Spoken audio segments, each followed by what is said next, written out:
and welcome to Daily News Simplified, the answer to what, why and how of newspaper reading. Today I am going to discuss Delhi edition dated 13th April 2018 of The Hindu. So let's begin. The first article that we will discuss today appears on page 13 and it reads CPI inflation eases to 5-month low. So this article pertains to the level of inflation in the economy. And many questions have been asked in the past in UPSC prelims exam pertaining to inflation. So let us first discuss this article and then we will come back to this question. So this article says that the CPI inflation in March has reduced to 4.28%, and this has mainly reduced due to moderation of food prices.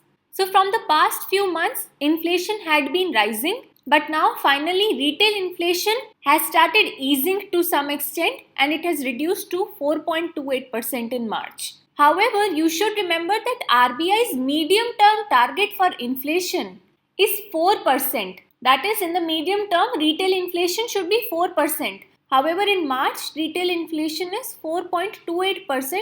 That means that it is still exceeding RBI's medium-term inflation target. So till now we have understood that retail inflation has reduced to 4.28% in March 2018, and this has mainly happened due to moderation of food prices. However, it still exceeds RBI's medium-term inflation target, which is 4%.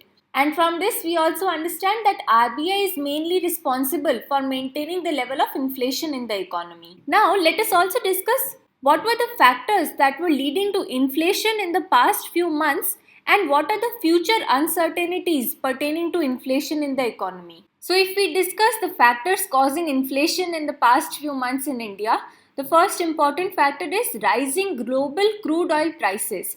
Since crude oil prices in the global markets have been rising, they are also resulting in domestic inflation in India in the form of rising oil prices and rising food inflation. Another factor, according to the article, which has been causing inflation in the past few months is rising domestic health cost prices. So if you have been following the news recently, RBI announced its bi-monthly monetary policy statement, and since inflation had been rising in the past, RBI kept its policy rates unchanged. This means what? This means that RBI is trying to control the level of money supply in the economy and thereby control inflation in the economy. Also, in its bi-monthly monetary policy statement, RBI has said that it expects inflation to come down in the upcoming quarters. That is, it has reduced its inflation projections for the upcoming quarters. At the same time, RBI has also pointed out certain factors which may affect inflation or which may lead to an increase in inflation in the future. These uncertainties are: firstly, the proposed hike in minimum support prices for various crops which were announced in the Union Budget 2018-19. What RBI is trying to point out here is that if minimum support prices for crops increase, then this may result in food inflation in the economy, thereby increase retail inflation in the economy. The next uncertainty pointed out by RBI is fiscal slippage worries. As we all know, according to the data provided in the Union Budget, the government's fiscal deficit has been increasing. An increase in fiscal deficit basically means that government expenditure is exceeding its revenue, and as a result, higher expenditure results in higher aggregate demand and thereby inflation in the economy. And the last uncertainty pointed out by RBI is the volatility in global crude oil prices, which we discussed above. So with the help of this discussion, we understand that in the past few months, inflation has been rising mainly because of increase in global crude oil prices and rising domestic health cost prices. As a result, in RBI's bi-monthly monetary policy statement, it kept the policy rates unchanged, or we can say that it maintained a neutral stance. And basically through this, RBI is trying to control money supply in the economy and thereby control inflation.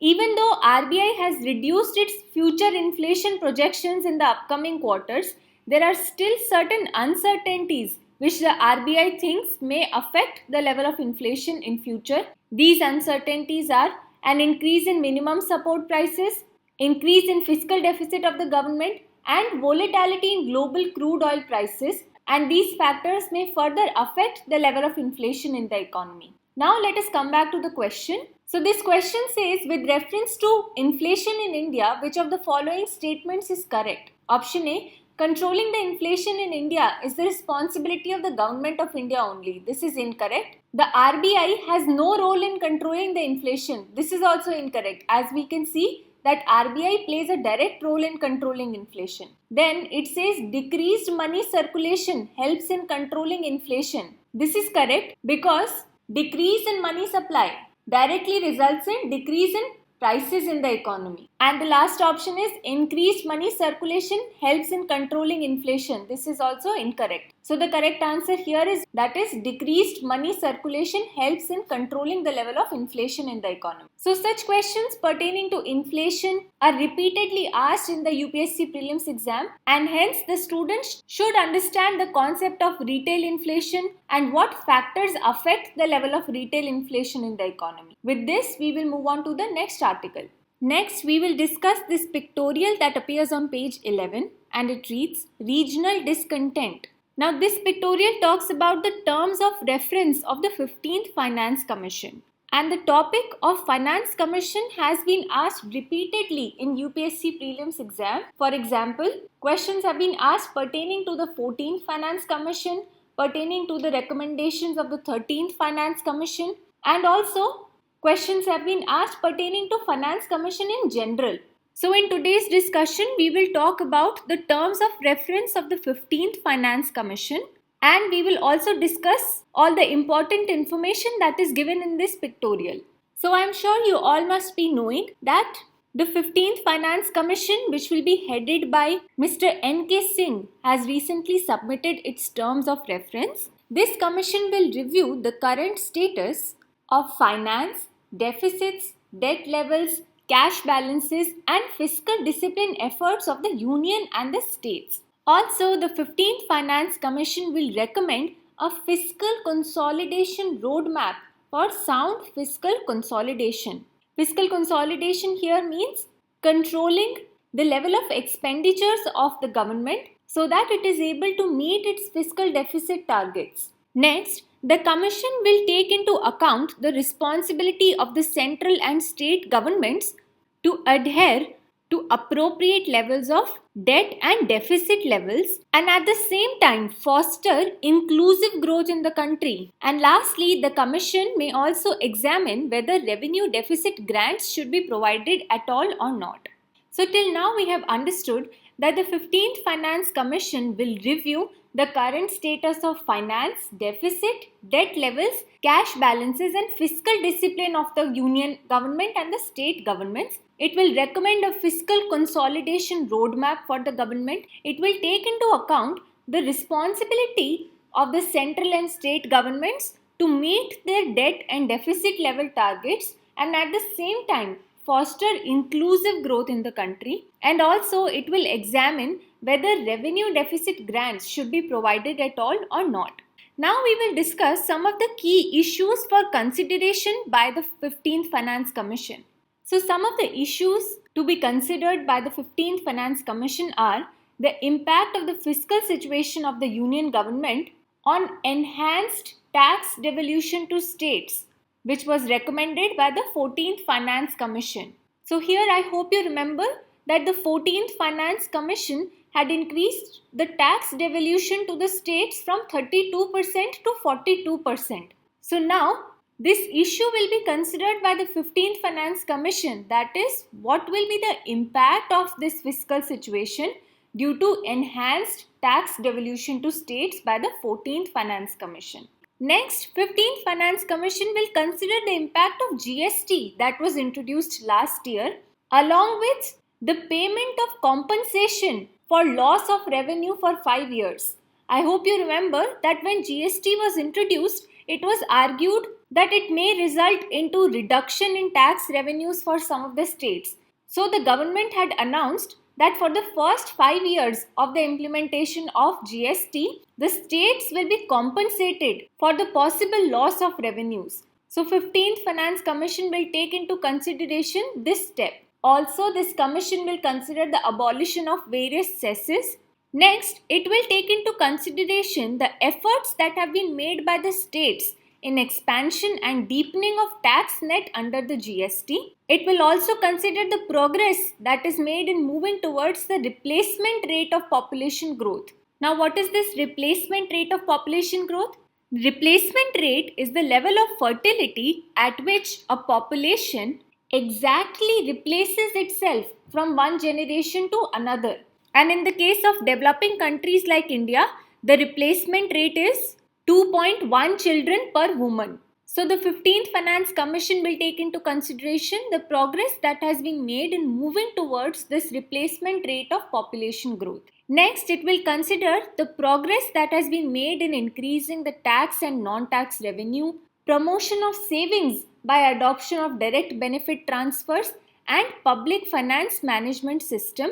Also, it will check the progress of promoting the digital economy and removing layers between government and the beneficiaries. And lastly, it will consider the progress that has been made in sanitation, solid waste management and bringing in a behavioral change to end open defecation. So these are all the important considerations for the 15th Finance Commission. Coming back to this pictorial that is given, we will firstly understand this table from here, which gives the formula for distribution of states' share in the divisible pool of funds.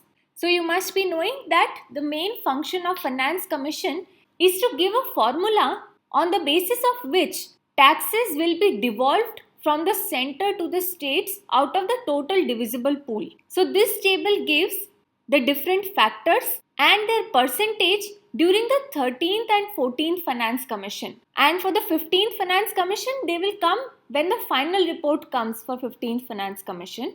But here what factors are considered is very important. So these factors are firstly the population as per the 1971 census. Next is the population as per the 2011 census. And as you can see here, this factor was introduced in the 14th Finance Commission. It was not there in the 13th Finance Commission.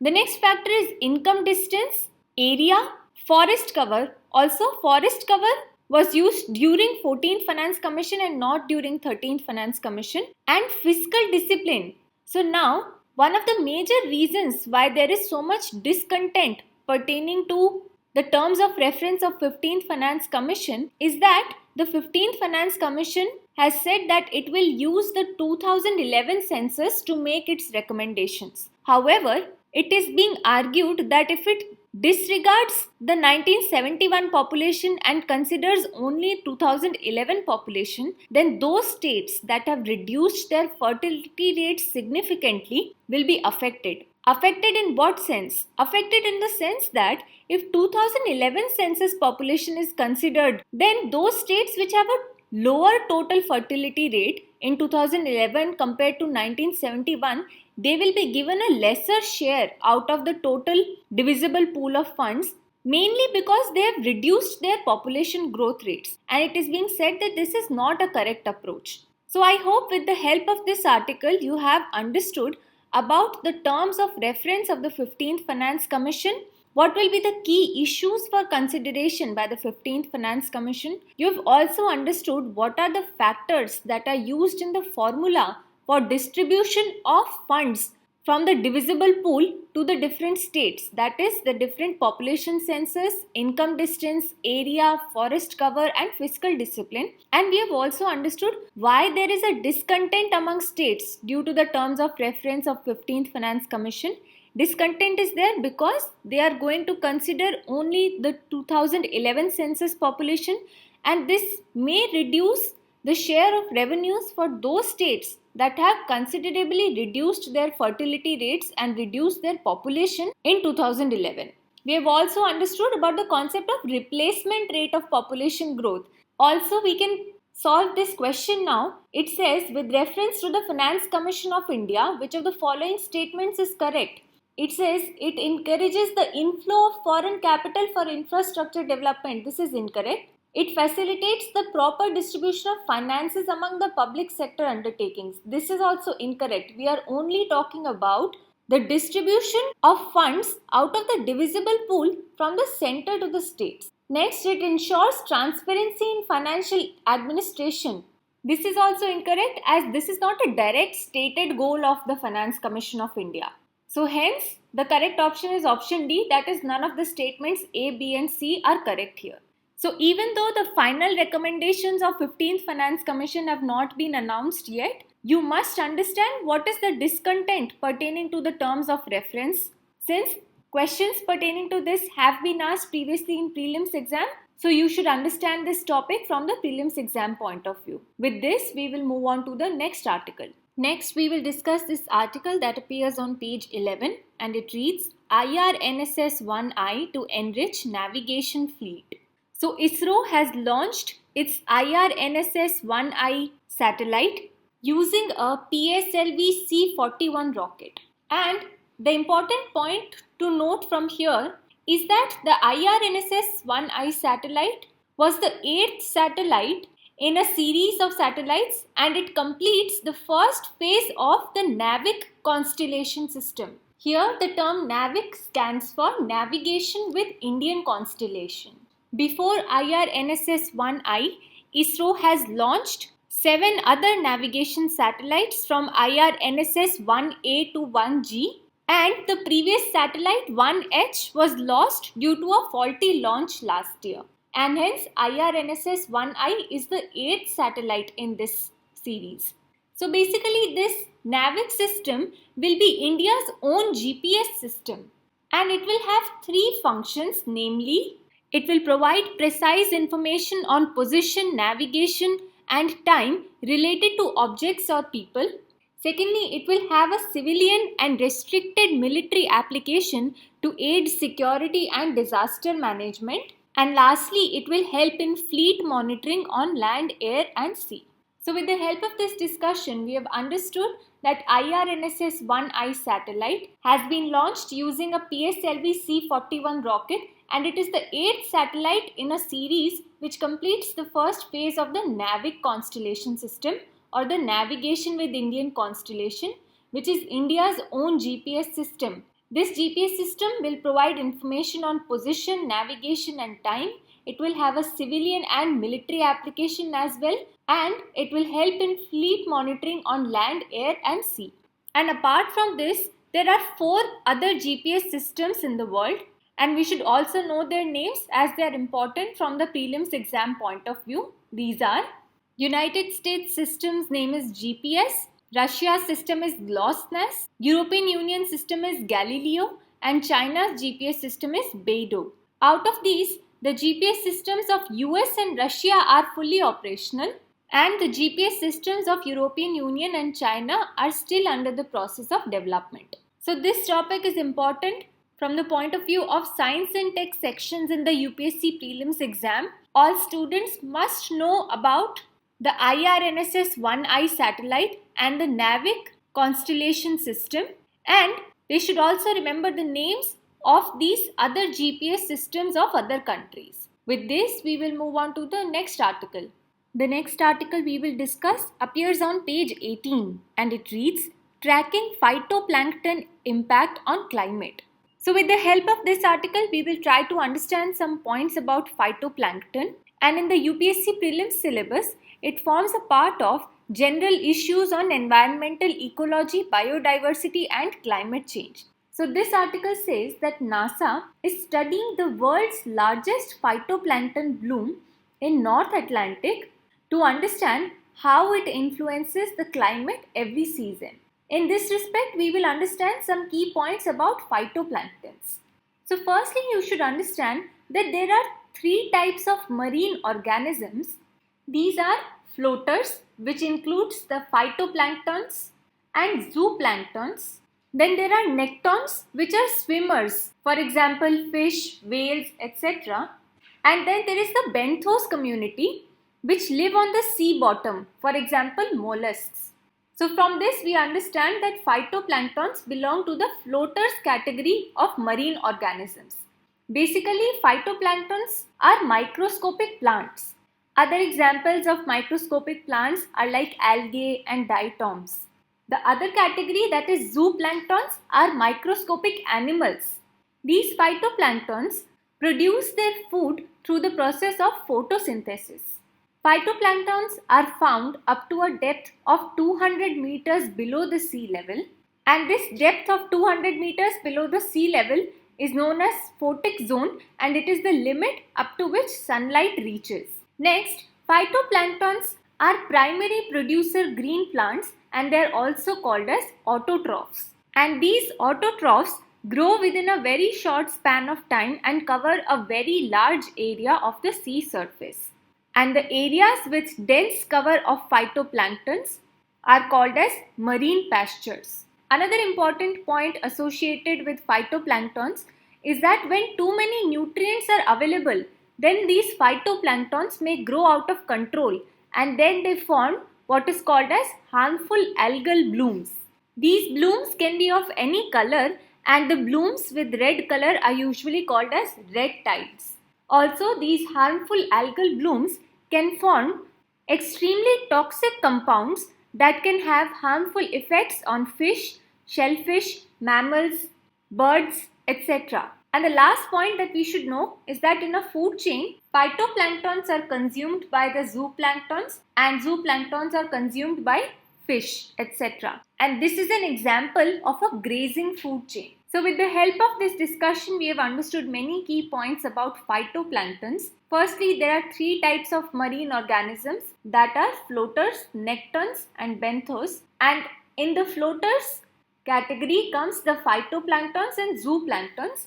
Basically, phytoplanktons are microscopic plants just like algae and diatoms. Microscopic plants produce food through photosynthesis. They are usually found up to a depth of 200 meters below the sea level, and this area is called as photic zone, which is the limit up to which sunlight reaches.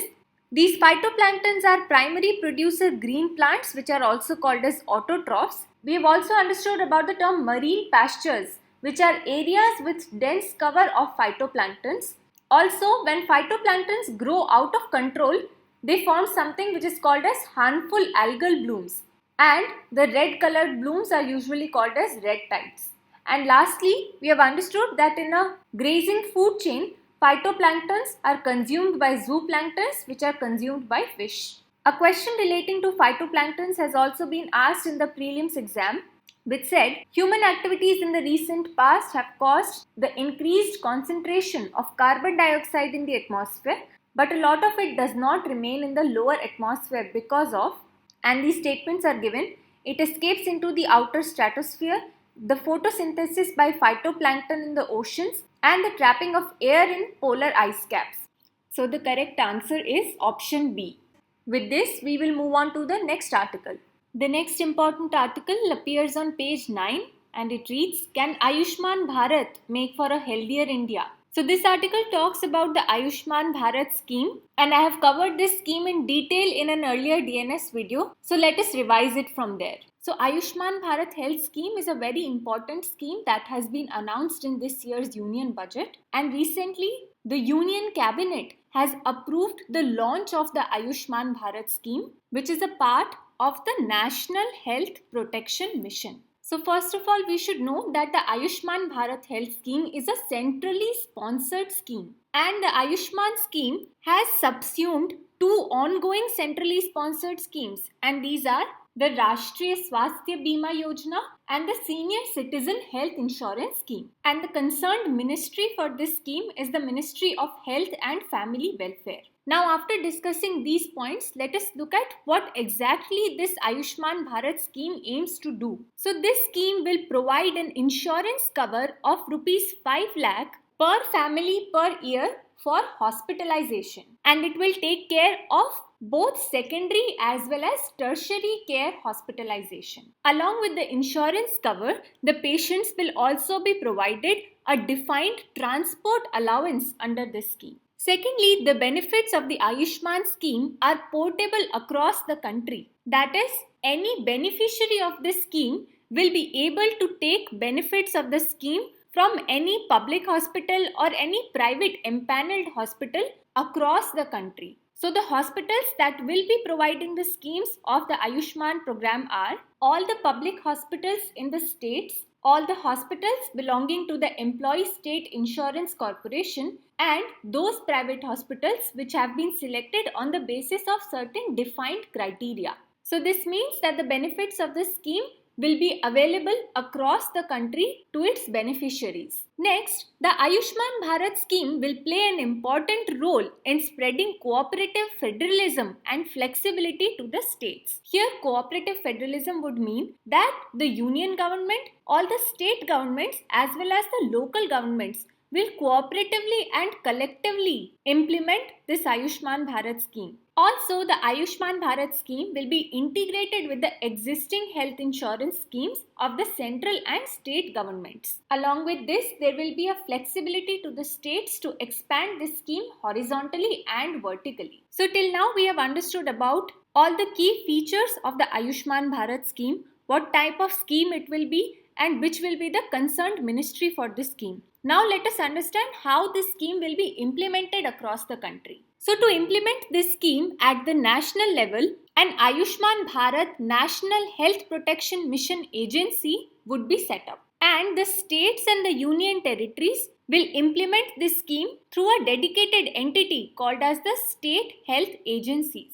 Also, regarding the model of implementation, the states can either adopt the insurance company model or the trust-based insurance model in order to implement this scheme. So now we have understood about the key points of implementation of the Ayushman Bharat scheme. Now let's understand who will be the target beneficiaries of the Ayushman Bharat scheme. So the target beneficiaries of this scheme will be more than 10 crore families belonging to the poor and vulnerable population. Also, the Ayushman Bharat scheme will be an entitlement-based scheme, and the beneficiaries of this scheme will be decided on the basis of the data provided by the socio-economic caste census. Finally, we will discuss what will be the benefits of this Ayushman Bharat scheme. Firstly, it will provide increased access to quality health and medication. Secondly, it will help in the reduction of out-of-pocket expenditure of the patients. Thirdly, it will help in improvement in the productivity and efficiency